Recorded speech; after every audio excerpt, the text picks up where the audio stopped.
Alright, so Jujutsu Kaisen is heading towards its final stretch, and let me tell you, this story arc has been quite the ride for fans. It all kicked off with that epic fight between Gojo and Sukuna, and boy, was it intense. Fans had been itching for this fight since day one, and when it finally happened, it did not disappoint.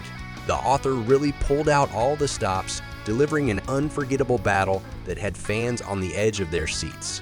Of course, in battles like these, there's always a winner and a loser. Sukuna emerged victorious, showcasing his sheer power and dominance. Since then, he's been tearing through opponents left and right, showing just how formidable he is. The guy's been relentless, taking on all sorts of sorcerers without breaking a sweat. But as they say, all good things must come to an end. Fans are speculating left and right about how Sukuna will ultimately meet his match. Everyone's got their theories, and trust me, they're wild. As for my take on it, well, you'll just have to wait and see how it all unfolds. Anyway, please tell me your thoughts in the comments below, and please subscribe to my channel and turn on all post notifications so you don't miss any daily uploads. Now, let's begin.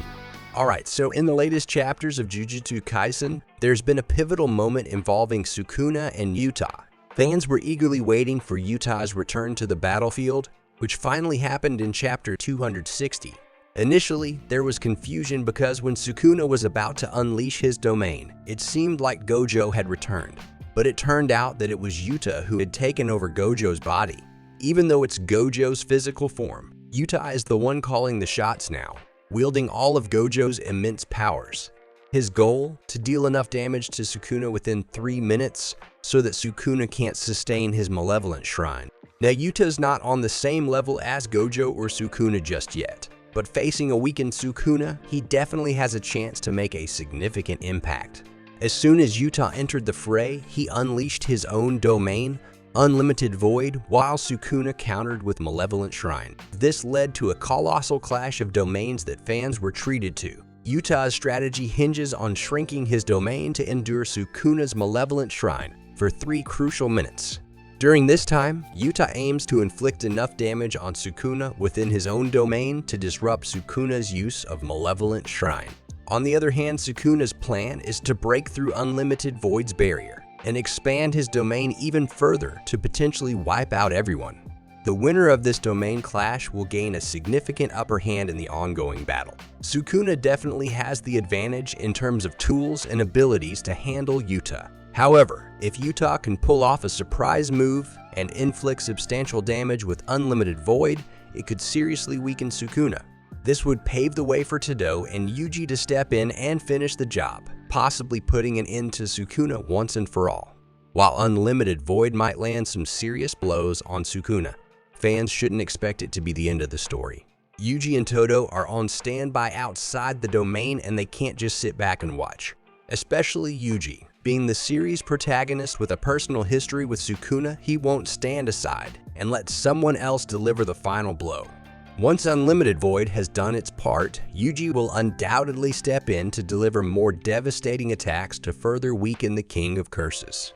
He might even use his new ability, Shrine, to deal a critical blow directly to Sukuna himself, aiming to diminish his strength even more. Alright, let's talk about how TODO might fit into this big battle. We know he's a powerhouse and tough to handle in any fight, especially with his revamped Boogie Woogie technique, which is nearly impossible to counter. Imagine a team-up of YUJI, Yuta, and TODO to take on Sukuna. They could deliver a significant blow to him, but even if they defeat Sukuna, the fight might not be over. Remember, Kenjaku is relying on Sukuna right now. Sukuna initially planned to eliminate all the sorcerers before considering the merger. Right now, Sukuna does not want to utilize this power because he is fairly confident that he can defeat all the sorcerers by himself. However, if Yuta, YUJI, and TODO manage to push Sukuna into a corner and essentially defeat him, then he would have no choice but to go ahead with the merger. This would then give rise to the ultimate final fight of JJK, where Sukuna, in his ultimate form, is most likely going to be taken on by these powerful individuals. Sukuna's defeat is really tied to YUJI's rise as a top sorcerer. Right now, it looks like Yuta is the one who might take Sukuna down. If Yuta can beat him within 5 minutes, he'll have gotten rid of Sukuna in his current form. But this would also mean Yuta leaves the battlefield because his time limit would be up, and we're left wondering what happens to him next. However, for Sukuna, losing to Yuta doesn't mean the end. He then can go ahead with the merger and essentially give himself another lifeline, turning into something entirely unpredictable. Then, that's where YUJI comes in. It will be up to YUJI to defeat this new form of Sukuna. In this battle, we'll likely see YUJI at his peak. He'll need to push his curse techniques, like Shrine and maybe even blood manipulation, to their limits. Fans might even see YUJI create his own version of Malevolent Shrine. Well, a domain expansion is highly unlikely. Alright, let's talk about Rika's potential fate. It looks like Rika's survival is closely tied to Yuta's situation. If Yuta dies, it's pretty likely Rika will too. The only way Rika might stay alive is if Yuta somehow returns to his own body. Right now, there's no clear way for that to happen, and fans are left in suspense about what will occur after Yuta's 5-minute time limit is up. If Yuta manages to get back to his own body, fully healed and ready to fight again, then there's hope for a happy ending for Rika. The fact that Yuta is a key character and part of the next generation of fighters gives some hope. The creator might not want to kill off Yuta, especially after Gojo's death, but things look pretty grim for Rika.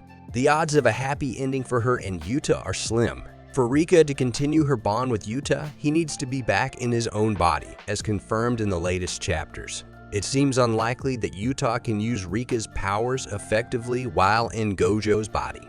Sure, there are always workarounds, like how Kenjaku used his old techniques in Suguru's body, but Yuta doesn't have much time. If Yuta dies after his 5-minute window, his connection with Rika would probably be permanently broken. This could mean Rika might either vanish with him or perhaps rage and take on Sukuna herself, likely sacrificing herself in the process. This would be a tragic event, and fans might see her meet her end here. Another possibility is that Rika stays as an independently manifested curse or simply dies after Yuta's time limit is up. Either way, the situation is dire for Rika, and the chances of her having a good ending with Yuta seem very slim at this point. So we're looking at two main scenarios. In one, Yuta finds a way back to his body and possibly saves Rika. In the other, Yuta's time runs out, leading to Rika's likely demise, either alongside him or in a final stand against Sukuna. The situation with Yuta and Rika is pretty complicated, and fans don't really know how Kenny's technique works. After Yuta's 5-minute time limit is up, anything could happen. There are three main possibilities right now. First, Yuta could die immediately after the 5 minutes are up, which would also put Rika in a tough spot. The second possibility is that Yuta starts to die slowly as he loses cursed energy once the time limit expires. The third and least explored option is that he could remain in Gojo's body permanently, though fans aren't quite ready to fully consider this scenario. Whatever happens to Yuta will definitely affect Rika. If he dies, Rika will suffer too, in one way or another. Even if Yuta somehow stays in Gojo's body forever, things won't be the same for Rika. In JJK chapter 262, there was a really emotional final panel. Rika had fully manifested and Yuta was lying lifeless in her arms. While she cried, this scene didn't give much hope for Yuta's survival. Fans know that despite Yuta being incredibly powerful in Gojo's body, he's on a strict time limit. He can fully use his curse technique for only 5 minutes, because that's how long Rika can be fully manifested. After those 5 minutes, he probably won't be able to use his copy curse technique anymore. So what we're looking at is a situation where after the 5 minutes are up, Yuta is likely to face serious consequences.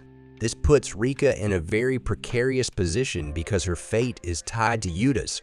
On the other hand, if he stays in Gojo's body, their relationship and dynamics would change completely. Anyway, please tell me your thoughts in the comments below, and please subscribe to my channel and turn on all post notifications so you don't miss any daily uploads.